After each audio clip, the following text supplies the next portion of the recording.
कहा। मैंने कहा जब देते नहीं तो मैंने मना कर दिया। उन्होंने कहा देखिए पैसा किसी व्यक्ति के जेब में नहीं जा रहा है ना, नगर निगम में जा रहा है। नगर निगम ठीक है इस कैंपस में नहीं करता, लेकिन महानगर के अंदर तो कुछ करता है ना।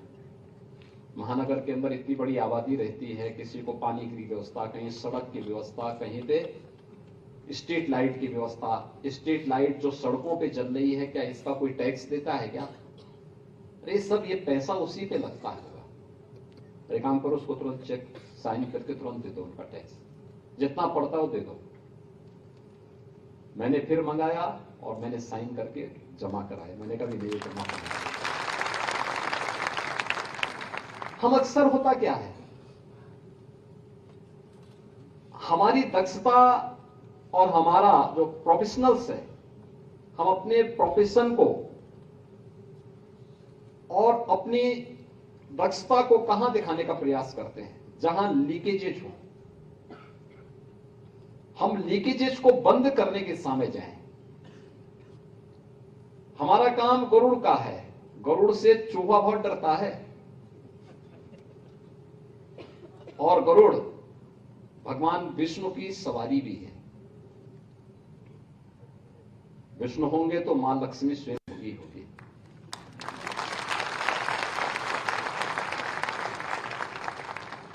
और इसलिए हमें प्रयास हमारा होना चाहिए कि चूहे को गणेश जी की सवारी करने देनी चाहिए,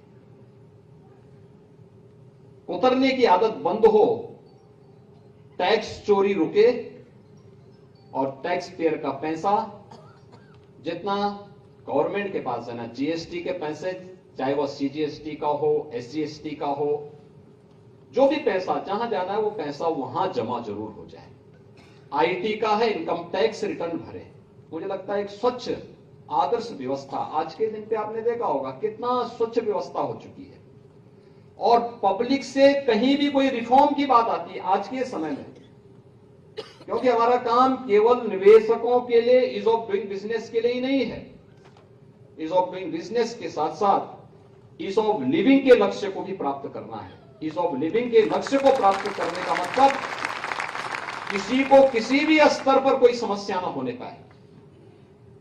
हर एक स्तर पर सरकार रिफॉर्म करने को तैयार है, हर प्रकार का सहयोग करने को तैयार है।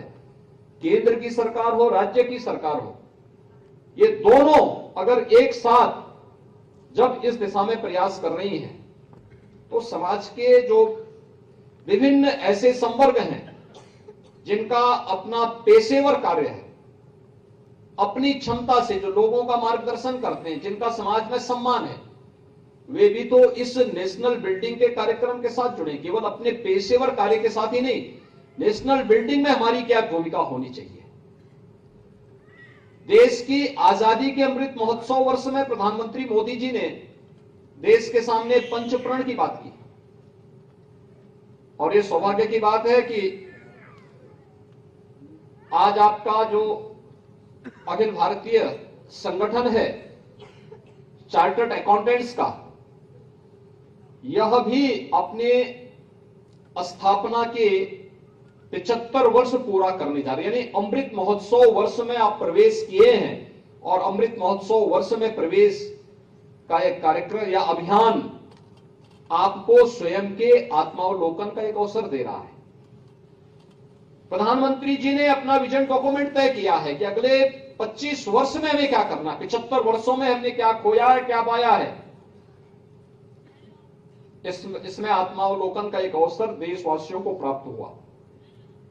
लेकिन देश भर के चार्टर्ड अकाउंटेंट्स को इस बारे में भी चिंतन करना चाहिए कि हमने जैसे सीपीई के माध्यम से आप देश के नए नियमों के बारे में, नए कानून के बारे में अपनी चर्चा परिचर्चा को आगे बढ़ा करके एक स्वस्थ संवाद के माध्यम से इस प्रक्रिया को आगे बढ़ाने का कार्य करते हैं। और कम से कम वर्ष में 30 घंटे निर्धारित किए गए हैं कि हर पेशेवर चार्टर्ड अकाउंटेंट की जिम्मेदारी बनती है कि वो उसको अटेंड करे।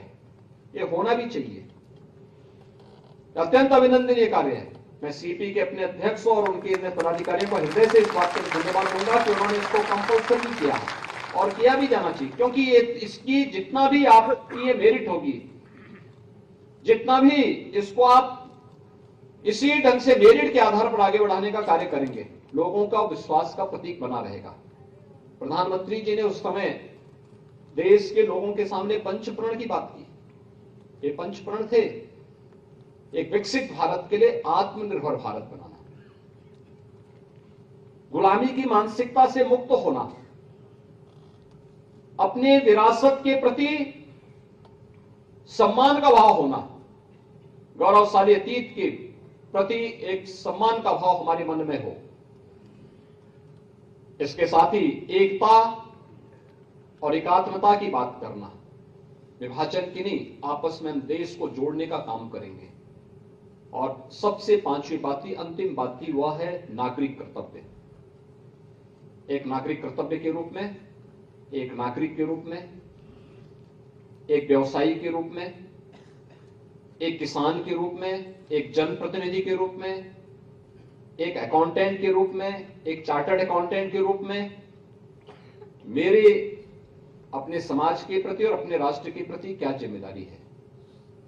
मित्रों, अगर हम लोग नेशन फर्स्ट की अपनी इस थ्योरी को अपने जीवन का हिस्सा बना लें, भारत को विकसित देशों की श्रेणी में खड़ा करने में 25 नहीं बल्कि हम मात्र 10 वर्षों में भारत को उस स्थिति में पहुंचाने की स्थिति में हैं। देश दुनिया का सबसे बड़ा लोकतंत्र हमारा है, सब कुछ आज के दिन पे हमारे पास है। दुनिया के अंदर एक विश्वास भारत के प्रति जागृत हुआ है, भारत का सम्मान बढ़ा है, एक लीडर देश को नेतृत्व दे रहा है और दुनिया में विश्वास का प्रतीक भारत को बना देता है। 142 करोड़ की आबादी को दुनिया के विश्वास का प्रतीक बना देता है। अगर 142 करोड़ लोग भी उसी एनर्जी के साथ, उसी तत्परता के साथ, उसी ऊर्जा के साथ कार्य करेंगे तो क्या भारत दुनिया की एक बड़ी ताकत नहीं बन सकता है?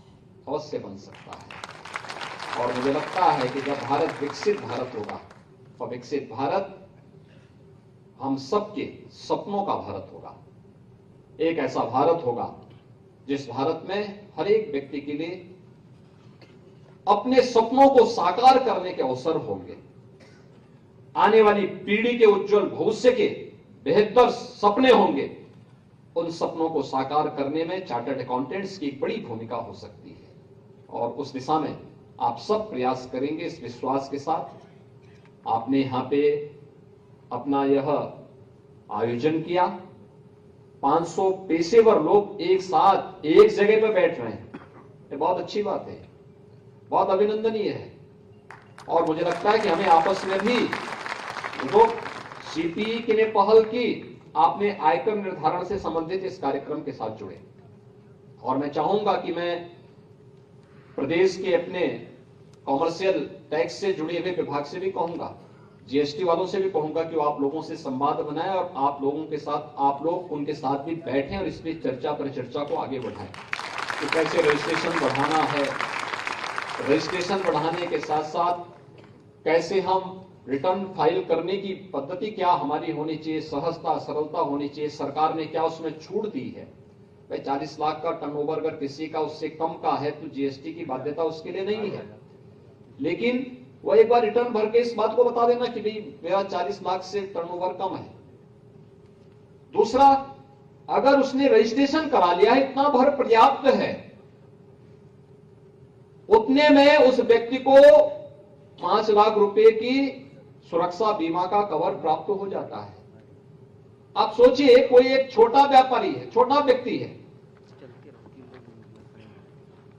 अगर कल उसके साथ कोई घटना दुर्घटना होती है, बहुत बार होता क्या है कि वो व्यक्ति, उसका परिवार कर्ज तले दब जाता है, लेकिन अगर उसके पास सरकार के द्वारा दी गई केवल एक रजिस्ट्रेशन से सुविधा उसको प्राप्त हो जाती है। हम लोग अगर इन सभी के बारे में उनको अवगत कराएं, बहुत सारे लोग इसके साथ जुड़ेंगे। और सरकार इससे कुछ अलग थोड़े मांग रही है, सरकार तो उनसे वही मांग रही है जो वह किसी एक टैक्स पेयर से लेता है।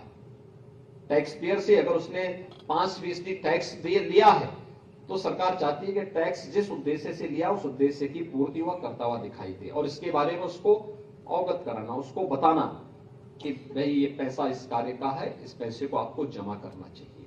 अगर हम इसके बारे में सही ढंग से उसको बताते हैं तो हम उसका भी कल्याण करेंगे, क्योंकि जो व्यक्ति टैक्स चोरी करेगा स्वाभाविक रूप से डरेगा, भागेगा। मैं अक्सर देखता हूं जब जीएसटी वाले जाते हैं तो लोग अपना पूरा प्रतिष्ठान बंद करके भागते हैं। भागने की प्रवृत्ति न हो, बल्कि व्यक्ति को शानदार तरीके से जीने का अधिकार होना चाहिए। भागे क्यों भागेगा? हम उसको बताएं कि भाग क्यों रहे हैं, फेस करिए ना उसको, चैलेंज को बताइए उनको। हमने रजिस्ट्रेशन कराया है, ये हमारा रजिस्ट्रेशन है, हम रिटर्न फाइल कर रहे हैं, आपको जो कागज देखने आप बताइए ना, हम आपको कागज उपलब्ध करवाते हैं। एक शानदार तरीके से एक नागरिक के रूप में हम उसके साथ पेश आए, उसका भी सम्मान करें, उनकी भावनाओं को भी सम्मान करें, इसको भी आगे बढ़ाने का कार्य करेंगे तो बहुत बड़ा कल्याण होगा। और मेरा अनुमान है, देखिए बहुत बड़ी उपलब्धि इसमें हासिल की जा सकती है, बहुत कुछ किया जा सकता है, लेकिन इसमें आपके सहयोग की आवश्यकता पड़ेगी। और मुझे प्रसन्नता है कि आप जैसे पेशेवर लोगों ने आज यहां पर एकत्र होकर के अपने व्यस्त दिनचर्या से समय निकाल करके पूरे दिन भर की चर्चा परिचर्चा का आज का एक विषय बनाया है। आयकर रिटर्न से संबंधित है, लेकिन एक नेशनल बिल्डिंग में ही ये पैसा खर्च होता है, वेलफेयर की स्कीम में, डेवलपमेंट, इंफ्रास्ट्रक्चर डेवलपमेंट के जो कार्य देश के अंदर हो रहे हैं, इस पे पैसा खर्च होता है। देश के अंदर अलग अलग योजनाओं को लाने में इस पैसे का उपयोग किया जाता है, और उसमें भी आपके स्तर पर भी ये प्रयास हो रहा है। मैं इसके लिए गोरखपुर शाखा को हृदय से धन्यवाद देता हूं और विश्वास करता हूं कि आप सबके सहयोग से हम नए भारत के निर्माण में योगदान दे पाएंगे। आप सबके प्रति मेरी शुभकामनाएं। धन्यवाद। जय हिंद।